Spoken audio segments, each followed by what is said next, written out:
My mom grew up here in Huntington Woods, right around the street corner here. And my daughter the other day told me she wants to become a teacher. And I'll tell you, it was a mix of extreme pride and concern that I heard that. Because I know that we as a state, and I don't mean we in terms of us in this room, but as a state, Michigan has had all the policy that's happened, all the cuts that have happened, all the attacks on teachers' rights and educators and support staff in education has had a huge demoralizing impact on the ranks of people that we rely on to do some of the most important work in our society. So I always believe first and foremost we need to treat teachers like a profession. We need to show our gratitude.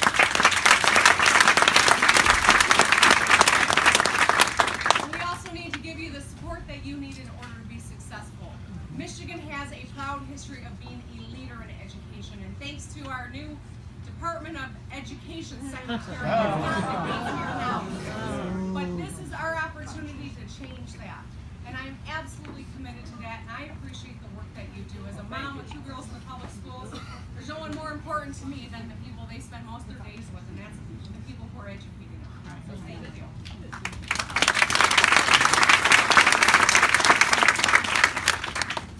Hi Gretchen, thank you for showing up. Thank you for taking our questions here. My question is, with the Republicans trying to cut the state income tax or eliminate it completely, if we take over a Democratic majority in the House and the governorship with your leadership, will you support a graduated income tax going from the 4.25% to a tiered rate where we're not balancing tax code off the backs of the little people, but we're actually making the people at the top pay their fair share?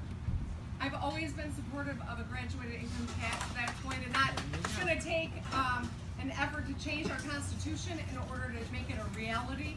So I don't believe in telling people I can do that in and of it by myself, but I will use the power of the office to show leadership on that issue to make it a reality. Yeah.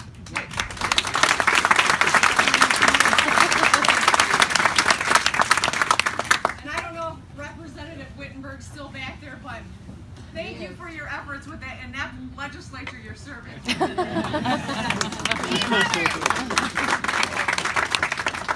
We're lucky to have leaders like Robert Whitmer. All right, yes. Gerrymandering. Our district looks like a snake. What are your thoughts about how we can do this the right way, and what are you planning to do to change it? I know that there are a lot of different groups coming together to discuss gerrymandering. So the way that we draw our districts in Michigan is we're really behind the nation on a lot of fronts. And the partisan, antiquated way that we do redistricting in Michigan really shows how legislators have misused the system to benefit themselves. When I was leader in the Senate, I will tell you that we had 12 out of 38 members, even though when you total up all the votes for Democratic senators versus Republican senators, it was almost 50-50. And yet we only had 12 out of 38 seats. I've always believed that the people should select the legislators, not legislators select their constituents. Yeah. And so I'd like to see us take it away from the legislature into either a bipartisan or ideally a nonpartisan group of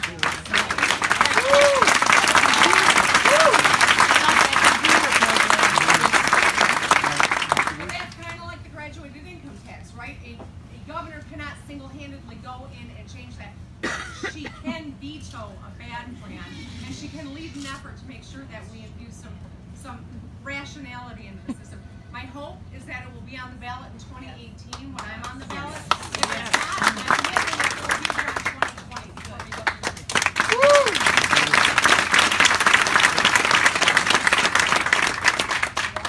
Thank you. Or beer, whatever's easy. Water. I got a long day, so. Yes, Tracy, please. I'm really concerned when Rick Snyder went ahead and signed Michigan as a right-to-work state. Yeah.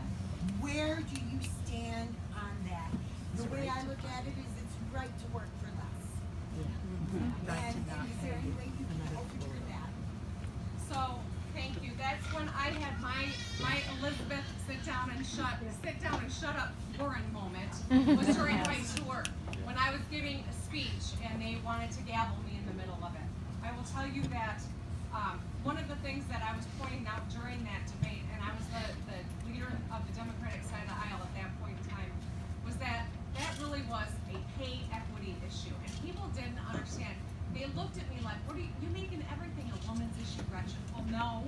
Actually, unions ensure that women were paid equally. And that was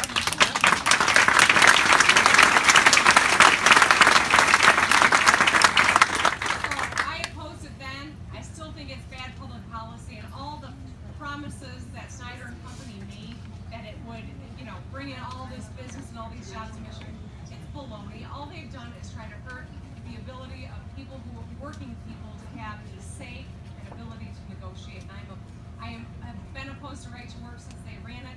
I still am, and I would happily sign a bill into law. And I also think we should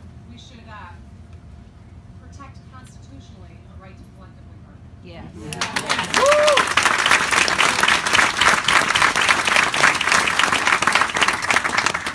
One of the issues that has me very concerned right now is Nestle rating our drinks. Yes. Of course, currently discussing when it's trash and what's going on right now.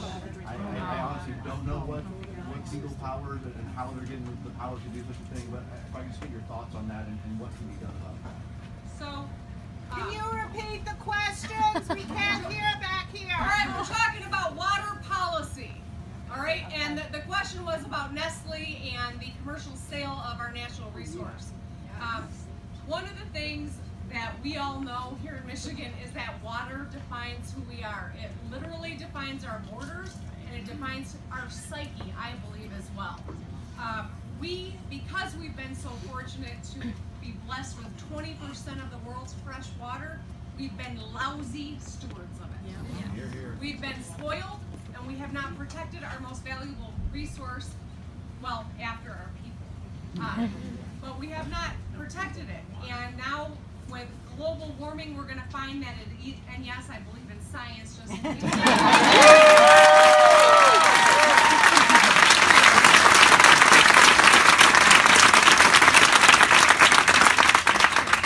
but because we have not been good stewards of it, we've got real problems, whether it's oil running through the Great Lakes, or it is fracking, or it's a number of different threats to our water.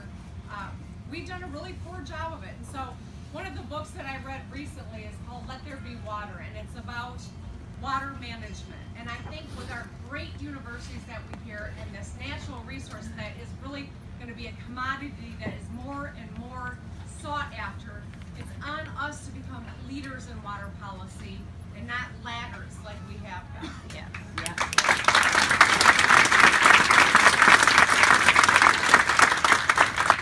Hi, I just want to know, volunteering, they want to know if you can move to the middle because they can't hear you back here. Okay. And maybe if you move to the middle, everybody will be able to hear you. They won't see me, but you'll hear me better. Okay. Up on the table. I'm gonna eat this. I'm gonna eat their pizza. Okay. Thank you. Yes. That was the same thing.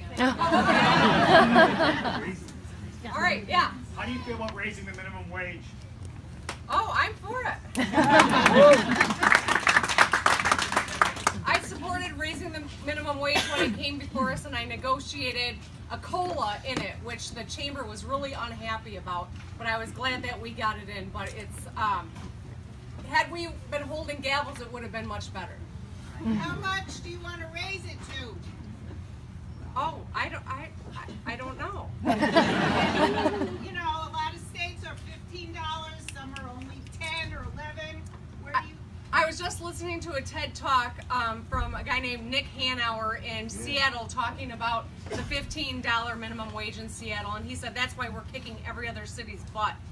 I think that that's worth considering. I need to, I believe that makes a lot of sense, especially from what he said. So I